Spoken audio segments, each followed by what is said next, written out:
Tout le monde aime Star Wars, selon LucasArts. Personne n'aime Star Wars, selon EA. En cause, la vision complètement différente de ces deux entreprises sur un même univers. L'une a pendant longtemps respecté son médium et son potentiel artistique. L'autre a complètement enclenché la marche infernale vers le profit à tout prix en délaissant tout le potentiel créatif de son produit. À la sortie de Star Wars Battlefront 2, plusieurs associations et consommateurs ont attaqué EA en justice pour un système de jeu beaucoup trop pernicieux. En cause, des coffres à ouvrir achetables aux récompenses apparemment aléatoires comme cœur de l'équipement en multijoueur. En gros, soit tu passes toutes tes nuits à jouer pour espérer débloquer Dark Vador, soit tu payes en plus de ce que t'as déjà payé. Alors Hawaï, la Belgique et les Pays-Bas ont légiféré contre ce qui s'appelle des lootbox dans le jeu vidéo, les qualifiant de comparables à des jeux d'argent. Ce à quoi Michael Gallagher, président du syndicat des éditeurs américains du jeu vidéo, a affirmé qu'ils avaient tort, que cette décision n'aurait en réalité aucun impact et qu'il s'agissait en réalité davantage de pousser toujours plus l'innovation et que seuls les joueurs trancheraient, pas les lois. Non, vraiment, bonne ambiance. Mais ce n'est que le résultat d'une constante dans le milieu du jeu vidéo. À l'heure de la digitalisation et des coûts de production toujours plus énormes, il faut trouver comment faire plus de chiffres côté éditeur. Et toute l'industrie s'adapte. Et comme toute nouvelle tendance économique, les lootbox ne viennent pas de nulle part et en réalité elles existent depuis déjà longtemps. Mais effectivement, il y a bien un jeu qui a fini par mettre tous les éditeurs sur la voie de cette pratique, et qui est pourtant devenu un de mes passe-temps vidéoludiques quotidiens favoris de ces 2 dernières années. Salut tout le monde, je m'appelle Simon, et aujourd'hui on va parler d'Overwatch.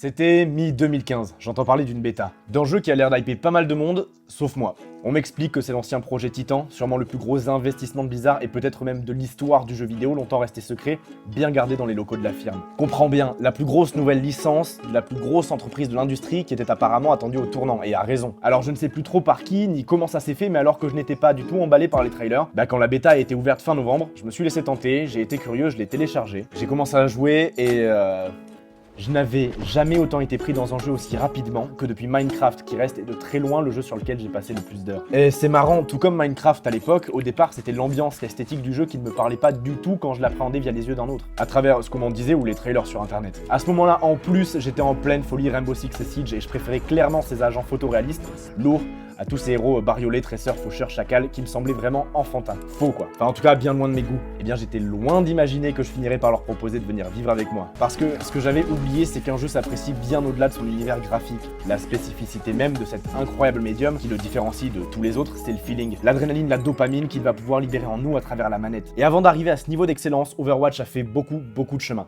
Donc, comme je vous disais, un projet est initié en 2013 pour succéder au projet Titan en travaux depuis 7 ans déjà et qui devait être le digne héritier de World of Warcraft, et donc évidemment un MMO. Mais pas un MMORPG cette fois-ci, non, un MMO shooter avec un principe de classe déjà assez présent. Mais le projet Titan ne plaît pas en interne malgré de nombreux efforts au fil des années. Alors un jour, face au constat, un choix est fait. Plus de 3 millions de lignes de code seront supprimées, seuls 700 000 seront gardées et même bien retravaillées. Des concept art sont repris, les classes initiales deviennent des personnages à part entière et on tient en réalité dès le début du développement, au cœur même du titre qui se prépare, sa force, sa diversité de héros. Alors ok, dans Rainbow Six Siege, j'étais aussi habitué à ce que chacun des agents ait ses compétences propres aussi, c'est vrai. Briser un mur à la massue, flasher l'adversaire avec son bouclier ou même envoyer des grenades inonder une pièce. Ouais, mais en soi, la manière de jouer ne change finalement que peu de l'un à l'autre. Tout comme leur gueule d'ailleurs. Ou en tout cas, c'est incomparable à la proposition d'Overwatch. Aucun personnage ne se ressemble et c'est d'autant plus de gameplay jouissif et différent à maîtriser. Tu ajoutes à ça des cartes extrêmement bien conçues pour vous laisser assez d'options d'attaque tout en garantissant un combat frontal et vraiment sans temps mort. C'est des retournements de situation incroyables sans arrêt alors que tout prédit l'inverse. Ou des instants de bravoure qui relèvent toute une équipe et changent la donne.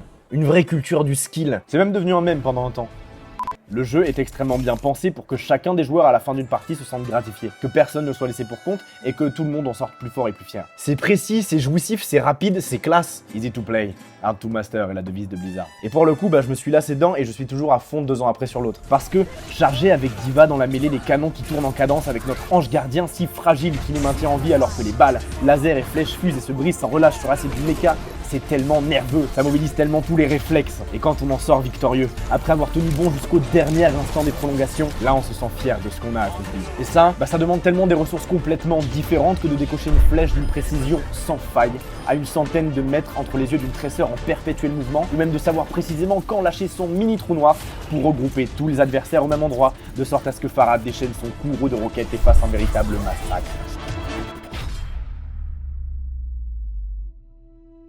jamais seul. Overwatch est un jeu d'équipe. Fonce en solo et tu cours au suicide. Chaque héros est complémentaire d'un autre à son style et son histoire. Ils sont classiquement répartis en 4 catégories, support, DPS, tank et défense. Mais la manière dont tu vas les jouer peut dans certains cas redéfinir le personnage lui-même. Qui n'a jamais pété un plomb contre une Symmetra qui carry à elle seule toute l'équipe d'en face alors qu'elle n'est censée que poser des putains de tourelles pour te ralentir? Bah, c'est sûrement que le joueur l'a maîtrisé sur le bout des doigts. Qui en avait fait son main? Parce que penser savoir jouer précisément tous les personnages est bien trop optimiste. Alors on s'attache à ceux qui nous correspondent, on les perfectionne en plus et on découvre comment les pousser dans leurs limites. Et même doucement, bah on finit par découvrir qui ils sont. Parce que ça me fait penser qu'Overwatch a quelque chose d'unique en plus. Lorsque le jeu est sorti en 2015, pas grand monde ne savait quoi que ce soit sur le lore. L'univers qui était ses agents, c'était quoi cette histoire de Blackwatch ou même de guerre des Omniacs? Non mais c'est vrai, pourquoi un géant en armure futuriste se bat à coups de marteau propulsé contre un moine robotique aux allures de divinité bouddhiste? Et c'est sûrement aussi pour ça que le jeu me rebutait. Parce que vous commencez à me connaître, si l'univers n'a aucune cohérence au premier abord, j'y vais à reculons. Overwatch, c'est un des très rares jeux qui a dévoilé son histoire plusieurs années après la sortie du titre, via des cinématiques incroyables. Bon, ça, typique Blizzard, lâché sur internet ou des BD, produits dérivés, etc. C'est comme ça qu'on a appris la sexualité de Tracer, sa rivalité avec Fatal, ou même pourquoi Bastion a toujours un petit oiseau posé sur son épaule. Si tu joues juste au jeu, tu n'y comprendras rien. Tout est en ligne, et même encore maintenant, il reste quelques zones d'ombre sur plusieurs d'entre eux. Maintenant, il faut que tu t'imagines incarner un héros pendant des dizaines d'heures de jeu, le maîtriser et être une machine avec, puis petit à petit, apprendre à le connaître, qui il est réellement. Pourquoi il a cette allure, ses motivations profondes et le sens de ses dialogues avec certains de ses camarades avant une partie. Alors, il se détache doucement de son simple apparat de modèle 3D d'un jeu de tir. Il devient, en quelque sorte, encore plus unique. Franchement, aujourd'hui, j'en viens très sincèrement à détester plusieurs de ces héros, à les qualifier d'énormes cancers. Salut Mei! Et en adorer d'autres comme s'ils étaient de bons potes. On s'attache à eux. Et on a l'impression de progresser ensemble. Chaque héros en plus évolue au fil du temps. Blizzard suit méticuleusement le jeu et l'équilibre sans cesse. Sombra, Brigitte, Orisa n'étaient pas là au début. En 2 ans, ce sont 6 personnages et autant de nouvelles façons de jouer qui sont apparues. Bref, mais la personnalisation s'arrête là. Nous n'avons aucun contrôle sur les caractéristiques des persos. On les aime à fond même. Ce sont nos camarades de bataille, on voudrait les faire plus à notre image. Mais il n'y a aucun moyen de les adapter. À moins que... vous me voyez venir. Blizzard a joué un coup de maître. Chaque héros a plus d'une 50aine de phrases, d'emotes, de skins ou d'entrées en scène qu'on peut leur appliquer pour les faire ressembler davantage à qui nous sommes. Et tous ces cosmétiques sont évidemment uniquement débloquables via les lootbox. Rien n'a davantage influencé les œuvres vidéoludiques que l'argent qui gravite autour. Et pour en arriver là, il faut remonter dans le temps, quand le jeu vidéo n'était encore cantonné qu'aux salles d'arcade. Je sais pas si vous avez déjà entendu parler de Ghosts and Goblins, les premiers Castlevania ou même cette myriade de shooters où tu passais rarement le 3e niveau sans te faire fumer. Des titres que tous reconnaissent comme beaucoup plus durs et punitifs que ce qu'on a comme expérience solo aujourd'hui. Simplement parce que la mort, l'échec finalement, bah c'était ça le modèle économique. Chaque game over rapportait de l'argent à l'éditeur puisque c'est ta pièce qui relançait la partie. Alors le jeu était construit autour de cette idée-là qu'il ne fallait rien laisser passer, en donner juste assez pour inciter le joueur à vouloir aller plus loin. Voilà, donc ça c'est un exemple très simple. Mais quand les jeux commencent à s'installer dans nos salons, les habitudes changent. Pendant un temps, tout se fait autour de la vente de la boîte. L'intégralité de l'argent se fait à ce moment-là. On prend le temps de construire une histoire solide, un monde cohérent, et puis surtout, on commence à vendre le jeu en amont de la sortie. L'ennemi à abattre, c'est surtout l'occasion. Mais ce qui va réellement révolutionner l'industrie d'une puissance inégalée, c'est l'avènement d'Internet. Rester connecté veut dire que les éditeurs et développeurs ont encore la main mise sur le jeu même lorsqu'il est déjà parti dans les rayons. Ils peuvent toujours le retravailler, le modifier, le compléter ad vitam aeternam. Naissent alors les DLC. Les jeux ne durent plus seulement le temps promis à la sortie, mais peuvent être prolongés et ont une vie supposément plus longue via des morceaux de jeu souvent payants à télécharger quelques semaines ou mois après leur sortie. C'est à ce moment-là que pour la première fois dans l'industrie, la notion de fidélisation du joueur, du client, va entrer dans la course. Et tout naturellement suivront les Season Pass. En gros, tu achètes le droit d'accéder à tous les contenus qui te seront proposés par la suite pour ton titre. Donc au final, un jeu au complet te revient plutôt à 95 que 70 balles neuf. Et l'argument du Season Pass, c'est que ça sera plus avantageux économiquement d'environ 5 ou 10 euros que d'avoir acheté tout individuellement. 5 euros de différence qui te feront dépenser ton argent pour quelque chose dont tu ignores encore même la couleur et la qualité. Autrement, l'économie du gratuit, notamment lancée par les jeux mobiles, souvent offert à l'achat mais qui te demande de l'investissement a posteriori pour pouvoir prolonger ou amplifier le plaisir, va elle aussi fortement influencer l'industrie des AAA. Et ça donnera en premier lieu les microtransactions. Dépense quelques euros pour plus de contenu, alors c'est souvent anodin et cosmétique, ou à la limite qui a une influence mais minime sur le jeu. Mais au moins, là tu es encore sûr de ce pourquoi tu paies. Donc, il reste encore un filon à creuser. Les joueurs savent ce pourquoi ils paient. Une fois qu'ils l'ont, ils ne dépensent plus. Alors il faut faire rentrer la dynamique du hasard.